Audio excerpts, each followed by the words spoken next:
ఒక దుర్మార్గమైన విధ్వంస పాలన జరిగింది. నేను ఎగ్జాంపుల్ కూడా చూపించాను. ఒక పక్క పోలవరం, ఒక పక్క అమరావతిని విధ్వంసం చేసే పరిస్థితికి వచ్చారు. దీనివల్ల రావాల్సిన ఆదాయం రాలేదు.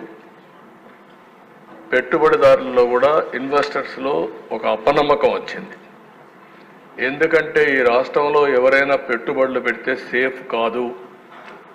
30 ఏళ్లుగా మేము పెట్టుబడులు పెట్టాం. ఉన్న పడంగా ఇలాంటి దుర్మార్గమైన ప్రభుత్వం వస్తే ఏం చేస్తారో తెలియదు. గొంతు మీద కత్తి పెట్టి ఆస్తులు రాయించుకున్న సందర్భాలున్నాయి. ఈరోజు విశాఖపట్నంలో భూ కబ్జాలు జరిగాయంటే వాళ్ళు విల్లింగ్గా ఇచ్చారు అధ్యక్ష. అక్కడ దాస్బల్లా కానీ, రామానాయుడు స్టూడియో కానీ ఇవన్నీ కూడా బెదిరించి భయభ్రాంతులను చేసి కబ్జా చేసే పరిస్థితికి వచ్చారు. ఇలాంటి ఆస్తులు చాలా జరిగాయి. దీని పర్యవసానం ఏంటి దిశ? అభివృద్ధి ఆగిపోయింది. ఉండే వాళ్ళు కూడా ఈ రాష్ట్రంలో పెట్టుబడులు ఉంటే అవన్నీ విత్డ్రా చేసుకుని వేరే రాష్ట్రాలకు వెళ్ళిపోయారు. అమర్ రాజా ఒక కమిట్మెంట్తో జిల్లాకు వచ్చారు. ఇది నా సొంత జిల్లా, ఈ జిల్లాలో పుట్టాను, ఇక్కడ ఉద్యోగాలు ఇవ్వాలి, ఇక్కడ ఉద్యోగాలు ఇవ్వాలని వస్తే పెట్టుబడులు పెడితే కార్పొరేట్ ఆఫీస్ తిరుపతిలో పెట్టారు. కడమాళ్ళందరూ భయపడి ఇప్పుడు హైదరాబాద్లో పెట్టారు. కానీ ఇలాంటి దుర్మార్గులు వస్తే ఏమవుతారని భయపడి హైదరాబాద్లో పెట్టారు. కానీ ఒరిజినల్గా అమర్ రాజా హెడ్ క్వార్టర్స్ తిరుపతి, వాళ్ళ జనరల్ బాడీ మీటింగ్స్ కూడా తిరుపతి.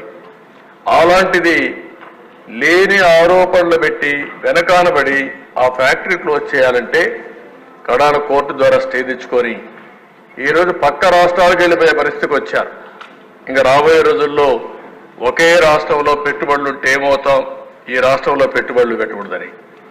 అదే లూలు విశాఖపట్నంలో ఒక మంచి షాపింగ్ మాల్, ఎన్నో ఇబ్బందులు పడి ఆయన తీసుకొస్తే వాళ్ళు తరివేసే పరిస్థితి వస్తే ఇలాంటి ఇన్వెస్ట్మెంట్లు ఒకటి కదా దిశ. ఒక్క ఇన్వెస్ట్మెంట్ వచ్చిందా అని నేను అడుగుతున్నా. పెట్టుబడులు లేకపోతే సంపద ఎట్లా సృష్టిస్తామని అడుగుతున్నా. సంపద సృష్టించకపోతే సంక్షేమ కార్యక్రమాలు ఏ విధంగా ఇవ్వగలుగుతామో ప్రతి ఒక్కరూ ఆలోచించాల్సిన అవసరం ఉంది దిశ.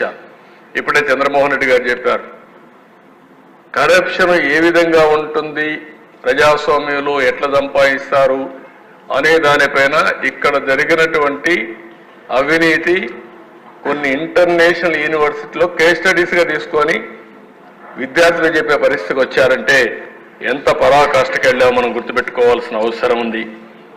ఇంకో పక్కన ఇక్కడ చాలా మంది ఎమ్మెల్యేలు చెప్పారు అధ్యక్ష, మాకు ఐడియాస్ ఉన్నాయి. రఘురామకృష్ణరాజు గారు, చంద్రమోహన్ రెడ్డి గారు చాలా మంది అన్నారు.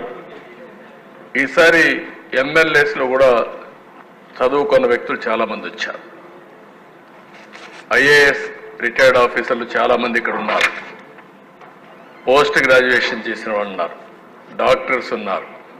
వివిధ రంగాలలో బాగా నిష్ఠాతులు కూడా రాజకీయాల్లోకి వచ్చే పరిస్థితికి వచ్చారు. యంగ్స్టర్స్ వచ్చారు. ఈరోజు మీ అందరి ఆలోచనలు కావాల్సిన అవసరం ఉంది. ఈ రాష్ట్ర అభివృద్ధి కోసం అవసరమైతే ఏ విధంగా చేయాలని నేను కూడా ఆలోచిస్తాను. మిమ్మల్ని అందరినీ నిరంతరం మీ ఆలోచనలు ఏవైతే ఉన్నాయో ఆ ఆలోచనలు తీసుకుని ఏ విధంగా ఆచరణలో పెట్టాలనో పెడదాం. దానికి ఒక స్ట్రక్చర్డ్ ఆర్గనైజేషన్ కింద క్రియేట్ చేసి ఇంటరాక్షన్ కూడా నేను రెగ్యులర్ ఇంటరాక్షన్ పెట్టి మీ ఆలోచనలు మీరు ఏ ఏరియాలో ఇంట్రెస్ట్ ఉందో అవన్నీ తీసుకొని ముందుకు పోతాం. ఇప్పుడే రఘురామకృష్ణరాజు గారు ఒక మాట అన్నారు. సరే, విష్ణుకుమార్ రాజు గారు, ఇది మన స్టేక్ హోల్డర్స్ మారుమూల గ్రామాల్లో ఉండే ప్రజలు కూడా వాళ్ళకు వాస్తవాలు చెప్పాలి. ఇప్పుడే నేను చూస్తున్నాను, మనం అసెంబ్లీలో వైట్ పేపర్స్ పెడితే ధైర్యం ఉంటే అసెంబ్లీకి రావాలి, వచ్చి మీరు చెప్పింది కరెక్ట్ కాదు, ఇది వాస్తవం, ఇది డాక్యుమెంట్ అని చూపించాలి. అట్లా కాకుండా మనం 9,77,000 కోట్ల రూపాయల అప్పని చూపిస్తే కాదు 7,45,000 కోట్లని ఓన్ తీరి చెప్పే పరిస్థితికి వచ్చారు. అంటే ఆ సాక్షి పేపర్లు వేసుకుంటారు, ప్రజల్ని మభ్య పెడతారు, అబద్ధాలతో మోసం చేస్తారు. ఇంకొక పక్క ఈరోజు మాట్లాడుతూ రషీద్ అనే వ్యక్తిని చంపేశారు, నేను ఢిల్లీకి పోయాను చేశాను. ఎవరు ఆ రషీద్? చంపిన వాడెవరు? చచ్చిన వారెవరు? ఏ పార్టీ వాళ్ళని అడుగుతున్నా ఒకప్పుడు, మొన్నటి వరకు మీ పార్టీ అవునా కాదా? ఓకే, అది అయ్యింది. 36 మంది చనిపోయారని గవర్నర్ దగ్గరికి వెళ్ళావు. 36 మంది పేర్లు ఇమ్మంటున్నా. రషీదు ఎవరైతే చంపారో వాళ్ళని అరెస్ట్ చేశాం. నీకు ధైర్యం ఉంటే, సిగ్గు ఉంటే, నిజాయితీ ఉంటే నువ్వు పేర్లి, నువ్వు చెప్పినట్టు కూడా నేను ఇచ్చా. నువ్వు చంపిన వాళ్ళకు పేర్లు ఇచ్చా, వాళ్ళపైన కూడా యాక్షన్ తీసుకుంటా. మళ్ళా ఆ కేసులను నువ్వు ఓపెన్ చేస్తా. ఈరోజు నువ్వు చెప్తున్నావు, దానిపైన కూడా నేను యాక్షన్ తీసుకుంటా. సిద్ధమాని సవాలు విసురుతున్నాను అధ్యక్ష. మాయ మాటలు మాట్లాడద్దు, దొంగ ఏడుపులొద్దు, నంగి మాటలొద్దు. బాబాయిని చంపేసే ఇప్పటికి కూడా ఊకిల్డ్ బాబాయి తెలియదు. చెప్పాల్సిన బాధ్యత లేదా? మాకు తెలియజేయాల్సిన బాధ్యత లేదా? దోషుల్ని నిలబెట్టాల్సిన బాధ్యత లేదా అని అడుగుతున్నా అధ్యక్ష. మిమ్మల్ని ఎవరన్నా ఉన్నారు, ఆ విషయాలన్నీ కూడా పెడతాను. ఒకే మాట చెప్పాను, ఎవరైనా సరే తప్పు చేస్తే వాళ్ళని శిక్షిస్తాం. మా పార్టీ వాళ్ళని కూడా శిక్షిస్తానని చెప్పాను. అదే మాదిరిగా చాలా మంది మీకు అనుమానం ఉంది, గడిచిన రోజుల్లో హత్యలు చేశారు, అవి మాత్రం మీరు పట్టించుకోలేదని. అవి కూడా వదిలిపెట్టాను, వడ్డీతో సహా చెల్లిస్తా, అది కూడా పెడతాం. ప్రజాస్వామ్యం అంటే తమాషా కాదు.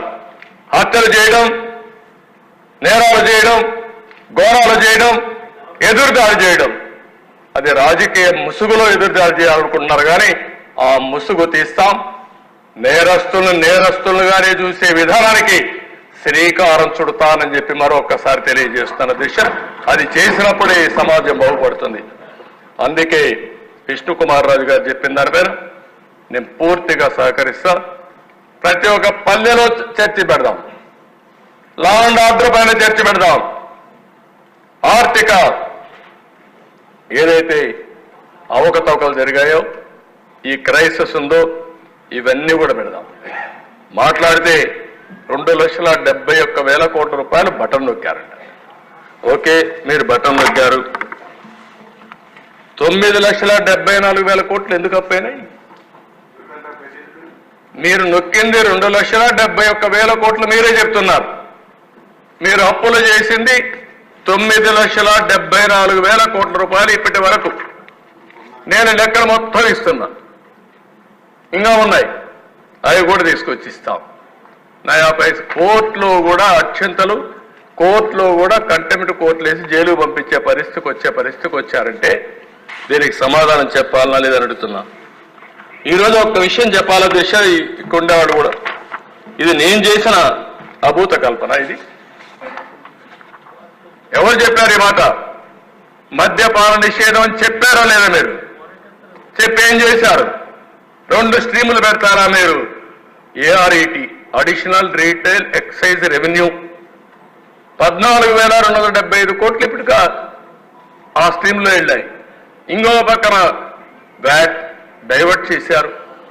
స్పెషల్ మార్జిన్ 20,673 కోట్లు పంపించారు. 10 సంవత్సరాలు తాకట్టు పెట్టారు. దీనికి ఆన్సర్ చెప్పాల్సిన బాధ్యత లేదా మీకు? పారిపోతే తప్పించుకుంటారా మీరు? మీరు చెప్పింది ఏంటి, చేసింది ఏంటి అడుగుతున్నా. నేను అడుగుతున్నా, విశాఖపట్నం రాజధాని ఏంటి? రాజధాని ఆస్తుల్ని తాకట్టు పెట్టడం రాజధాని? అందుకే నా దిశ వీళ్ళకు ఒక అలవాటు అయిపోయింది. అబద్ధాలు చెప్పి చెప్పి చెప్పి చెప్పి అబద్ధాన్ని నిజమని నమ్మించే పరిస్థితికి వచ్చారు. ఓసారి అబద్ధం చాలా ఫాస్ట్గా వెళ్తుంది, నిజం కొంచెం స్లోగా ఉంటుంది. కానీ అంతిమంగా నిజము నిప్పు లాంటిది, నిజమే గెలుస్తుంది, సత్యమే గెలుస్తుంది, దాంట్లో అనుమానం లేదని చెప్పి మరొకసారి ప్రజలు నిరూపించారు. మొన్న అదే జరిగింది. ఎప్పుడూ జరగనటువంటి విజయాన్ని ఇచ్చారంటే వీళ్ళు చెప్పిన అబద్ధాలని మళ్ళా ఇలాంటి వాళ్ళు వస్తే ఏమవుతుందో భయపడే ఓట్లు వేశారు. మాట్లాడితే మదనపల్లిలో సబ్ కలెక్టర్ ఆఫీస్ తగలబెడితే అక్కడ ఏవైతే 22A ఫైల్స్ ఉన్నాయో అవన్నీ కూడా తగలబెట్టి డెస్ట్రాయ్ చేయాలని పరిస్థితి వస్తే దాన్ని ఎంక్వైరీ చేస్తే తప్ప? అంటే మీరు తగలబెడితే నేను కూడా మీరు చెప్పింది మీ బాబాయిని చంపి ఆత్మహత్య అంటే నేను నమ్మాలి. ఇప్పుడు మళ్ళా మనమే చంపేశామంటే అవునని మేము ఒప్పుకోవాలి. మా ఆదినారాయణ రెడ్డి ఇక్కడే ఉన్నాడు, ఆదినారాయణ రెడ్డి చంపేశాడు అంటే మనం నమ్మాలి. ఇప్పుడు అవన్నీ చేసిన తర్వాత ఇప్పుడేమంటారు, అక్కడ ఆఫీసు మళ్ళా ఏదో అగ్ని ప్రమాదం అంట. చాలా స్పష్టంగా దొంగలు చేసే పనులు ఇవే చేస్తారు అధ్యక్ష. కరుడు కట్టిన నేరస్తులు చేసే పనులు ఇవే. నిందితుల్ని నేరస్తులుగా పెడతారు. వాళ్ళు చేసిన తప్పులు తప్పించుకోవడానికి అడ్డదుడ్డంగా దాడి చేసే పరిస్థితి వస్తుంది. ఇంకో పక్క మాట్లాడుతూ ముచ్చుమర్రి ఒక బాలిక రేప్ చేసి చంపేశారు. వదిలిపెట్టలేదేమేం, అరెస్ట్ చేశాం. అరెస్ట్ చేయడం కాదు, పోలీస్ స్టేషన్లో పెడితే ఒక అతను చచ్చిపోయాడు. చచ్చిపోయినా పర్వాలేదు, తప్పు చేసిన వాడిని వదిలిపెట్టకూడదని శిక్షించే ప్రభుత్వం ఎన్డీఏ ప్రభుత్వం. అక్కడ ఏం యాక్షన్ తీసుకోలేదంట. పోయి చూడు ఏం చేశాము, డెమాన్స్ట్రేటివ్గా యాక్ట్ చేశాం. ఎప్పుడైనా ఆడబిడ్డ మీద దాడి జరిగితే మీ 5 ఏళ్లలో ఒక్కరోజు ఒక చర్య ఉందా అని అడుగుతున్నాను అధ్యక్ష. ఎప్పుడు కూడా ఒక్క చర్య కూడా లేని పరిస్థితి వచ్చింది. ఏదో రైతుల ఆదాయం పెరిగిపోయిందని మాట్లాడుతున్నారు. ఏం పెరిగిపోయిందంటే ఆదాయం ఏం పెరిగిపోయిందంటే రైతులకి నేను జీఎస్టీపీలో చాలా క్లియర్గా చూపించాను. రైతులకు వ్యవసాయంలో వచ్చే జీఎస్టీపీ తగ్గిపోయింది, రైతుల ఆదాయం తగ్గింది, రైతుల ఆత్మహత్యలు పెరిగాయి. దేశంలోనే ఎక్కువ అప్పుండే రైతాంగం మన రాష్ట్రంలో ఉండే పరిస్థితి వచ్చింది అధ్యక్ష. ఇలాంటి చాలా ఉన్నాయి. ఏదేమైనా నేను సభ్యులందరినీ ఒకటే కోరుతున్నా, ఇవన్నీ మన ప్రజల్లోకి తీసుకెళ్దాం. మీరు చెప్పింది కూడా కొంతమంది ఎంక్వైరీ కూడా చేయమన్నారు, వేరియస్ ఎంక్వైరీస్. కానీ దీన్ని నేను ఎప్పుడు కూడా పొలిటికల్ విక్టిమైజేషన్ నా జీవితంలో ఎప్పుడూ లేదు. కానీ తప్పు చేసిన వాళ్ళు కావాలని తప్పించుకుని సమాజానికే ఒక సవాలుగా తయారైతే మాత్రం వదిలిపెట్టే సమస్య ఉండదు. న్యాయం ధర్మం కోసం ప్రజలు ఎన్నుకున్నారు. ఆ న్యాయం ధర్మాన్ని కాపాడడానికి సర్వ విధాల ప్రయత్నం చేస్తానని చెప్పి మీకు అందరికీ తెలియజేసుకుంటూ నేను మళ్ళీ అడుగుతున్నా ఈ సభ ద్వారా, ఏమాత్రం విశ్వసనీయత ఈ వైఎస్ఆర్ కాంగ్రెస్ పార్టీకి ఉంటే అది ఒక రాజకీయ పార్టీగా ఉండాలనుకుంటే 36 పేర్లు పంపించండి. 36 ఈ హౌసే పెడదాం.